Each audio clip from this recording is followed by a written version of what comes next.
Hi and Assalamualaikum. I hope everyone have a nice day. In this presentation, me and my group will be presenting about the organizational culture and the change in Asia. So, before we start, let us introduce ourselves first. My name is MAHMUDATUL AMALINA binti MASDARUDDin. My matrix number is 01 DAT 23F 2007. Hi, my name is Darshana'a from KALACHILVAM and my matric number is 01DAT 23F2023. Hello, my name is SITI IZZATI binti ZULKIFLI. My matrix number is 01 DAT 23F2006. Hi, my name is SYAFINA binti ABDULLAH and my matric number is 01 DAT 23F2002. So, let's start with the introduction. As a Malaysian, I'm proud to say that AirAsia is a low-cost airline based in Malaysia, known for making the air travel more accessible across the Asia. AirAsia was founded in the 1993 and relaunched under the new leadership in 2001. It rapidly expanded by offering budget-friendly flights. As you can see in the map, AirAsia operates a network that covers more than 150 destinations across Asia, Australia, and beyond. Despite the intense competition and the impact of the COVID-19 pandemic, AirAsia remains one of the Asia's most recognized and awarded low-cost carriers. So, the purpose of this presentation is to analyze the changes and the organizational culture of AirAsia. Next is the overview of changes in AirAsia. Before we go through deep in the changes in Asia in more detail, we will talk about the overview first. So, under the known Tony Fernandez leadership, this shift was inspired by the growing demand for more affordable air travel in Asia. AirAsia's journey of transformation has been driven by both things, which is opportunity and necessity. AirAsia has undergone major transformation over the years to stay competitive and relevant.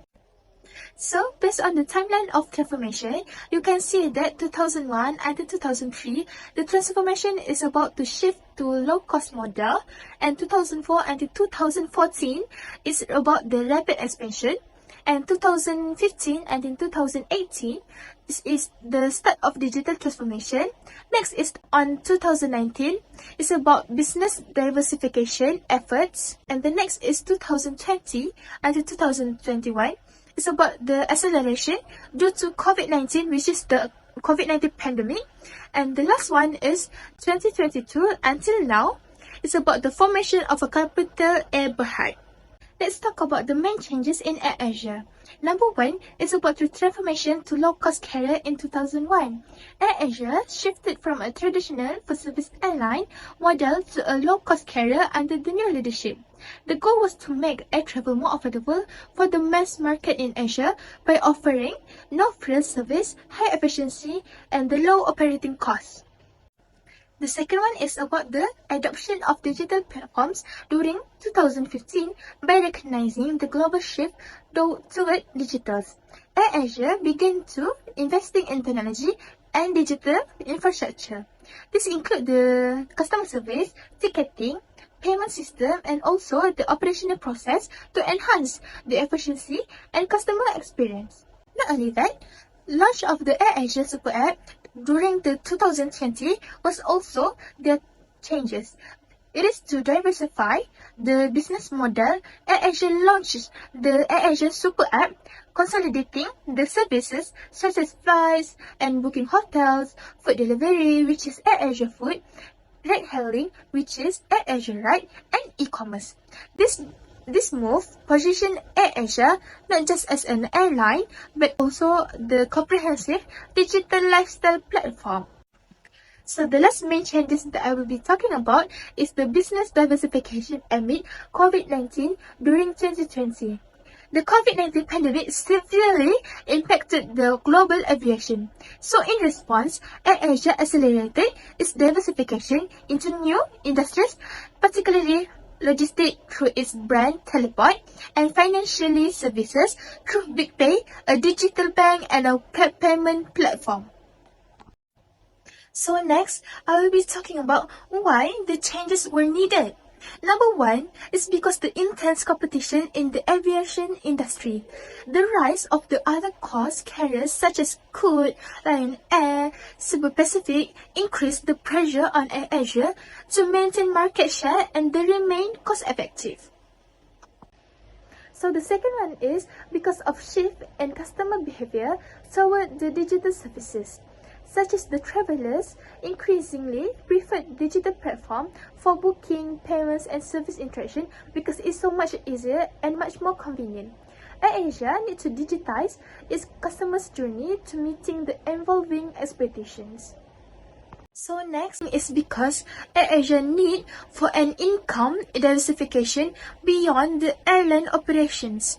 Relying solely on the ticket sales become risky.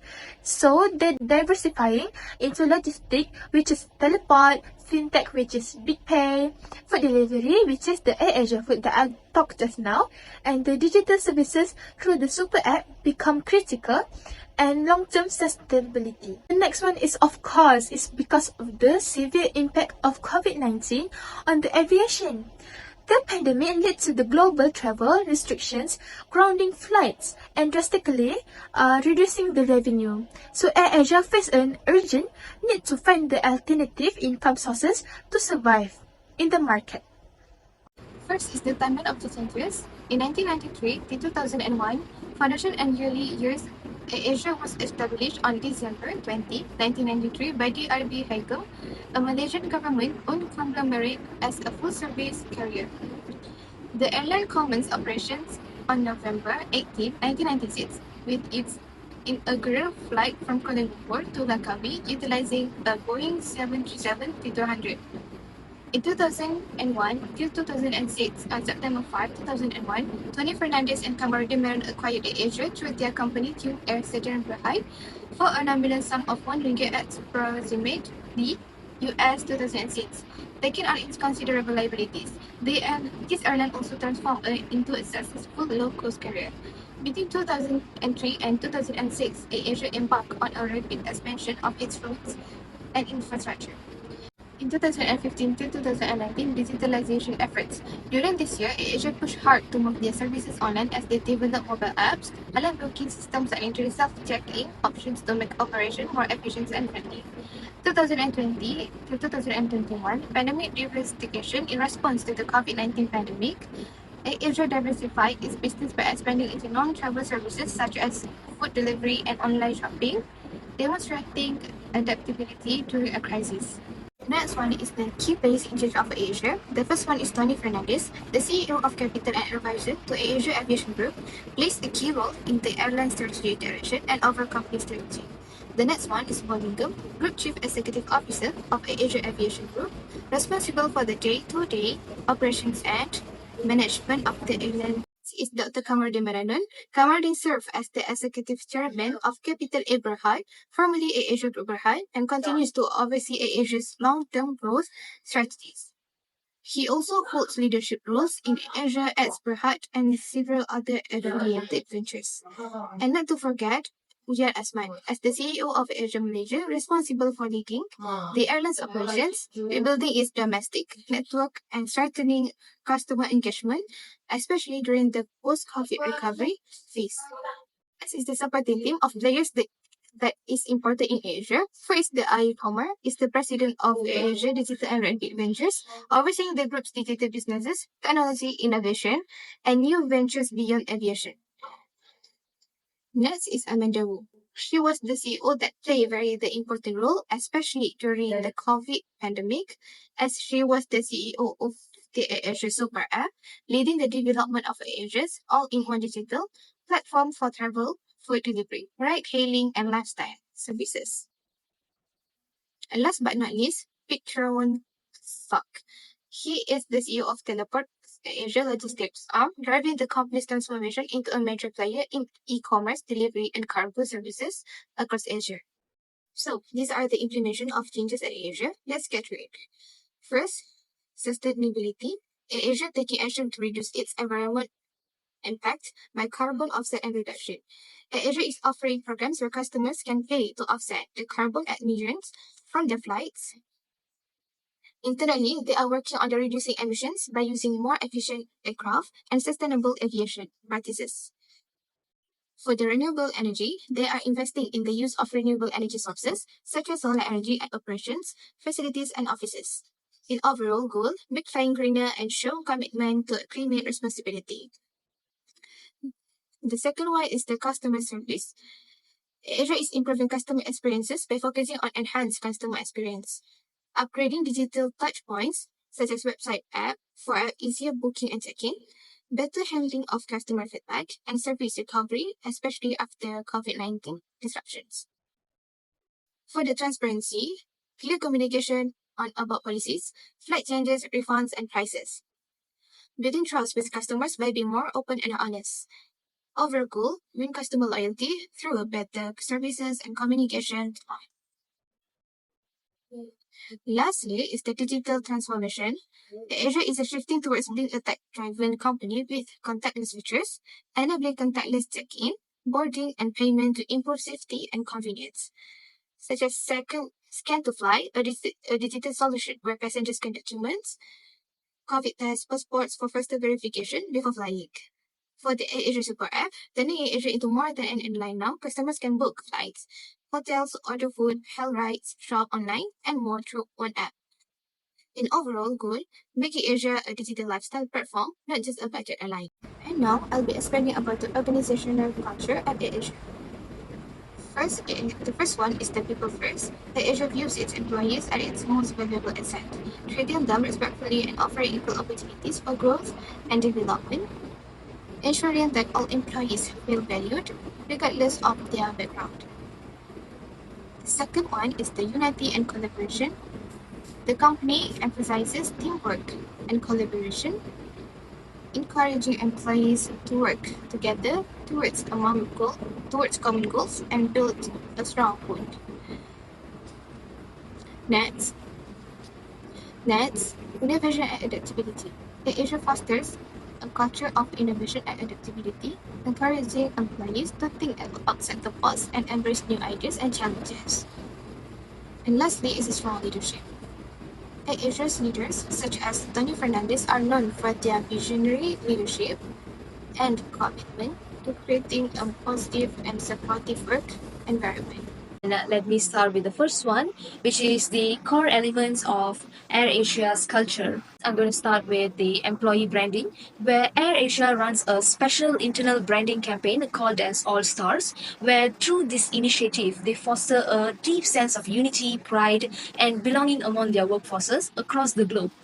We can go for the next one, where open communication and feedback, where AirAsia also promotes a culture of open communication and feedback, where they believe that every voice matters. So the employees are encouraged to freely share their ideas, suggestions, and concerns.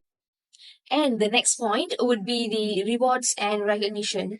As you can see, AirAsia also understands the importance of giving recognition and rewards for their employees. Next point would be the focus on employee well-being. AirAsia provides various of resources and support systems to help their employees to maintain a healthy work-life balance. And they promote a physical and mental health. This situation shows that AirAsia cares about their employees not just as workers but as an individual with a personal needs and goals as well.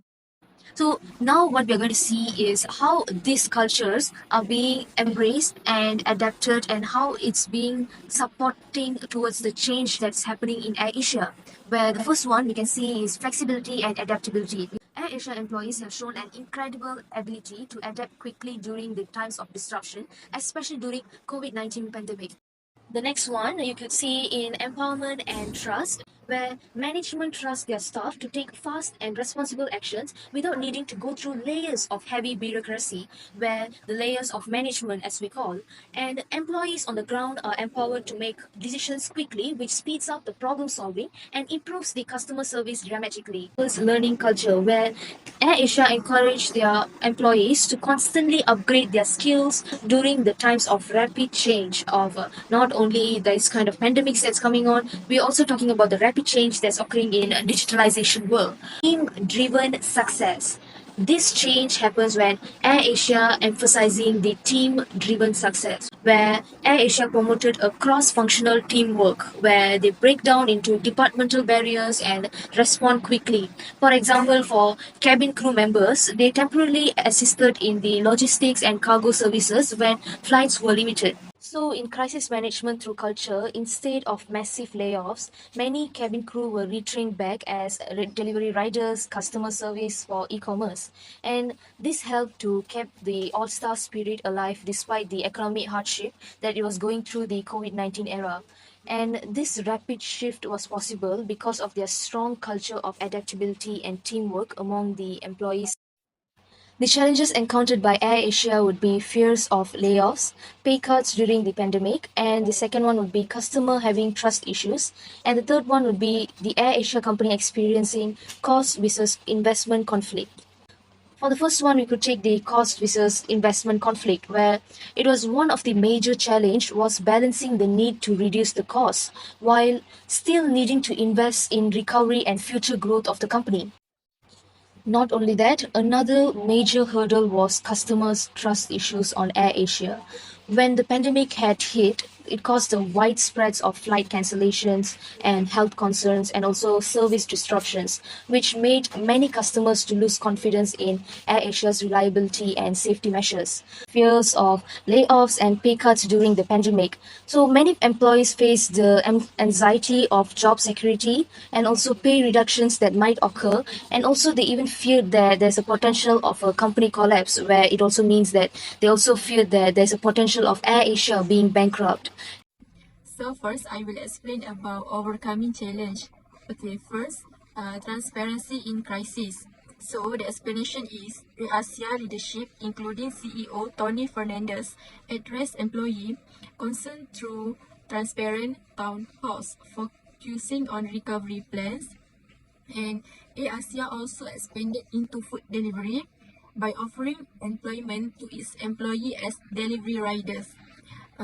This approach fosters a sense of purpose, encouraging staff to stay dedicated and contribute to AirAsia's success. So the second point is cost-saving measure. So AirAsia balanced immediately by reducing non-essential spending and temporarily grounding aircraft with long-term investment like digital transformation and fleet upgrades. By clearly outlining a recovery roadmap, AirAsia communicate the vision for future growth and recovery, maintaining investor confidence. And the last point is regain customer trust. So AirAsia rebuilt customer trust by implementing transparent communication strategies such as sending time update on flight status, cancellation and safety protocols. They also offer flexible booking option and enhanced hygiene measure. So next, I will explain about how AirAsia become a success in Malaysian business market. Okay, so first, disrupt traditional aviation market. AirAsia introduced low-cost travel, breaking the dominance of expensive full-service airline. So they provide affordable price for travel. Okay, so next is build a household brand. Through smart marketing like the slogan, "Now everyone can fly," AirAsia become very popular among Malaysian, and most of the Malaysian use service from AirAsia. Okay, so next, diversification into multiple industries. Besides aviation, AirAsia expanded into food delivery, logistics, financial service like big pay and travel service. Okay, so the third point is expanded into Asian market. AirAsia didn't just stay in Malaysia, they grew across joint venture countries like Thailand, Indonesia, and the Philippines. Okay, so the last point is early adoption of digital tech. AirAsia quickly embraced online booking, mobile apps, and digital payment system to stay ahead of competitors.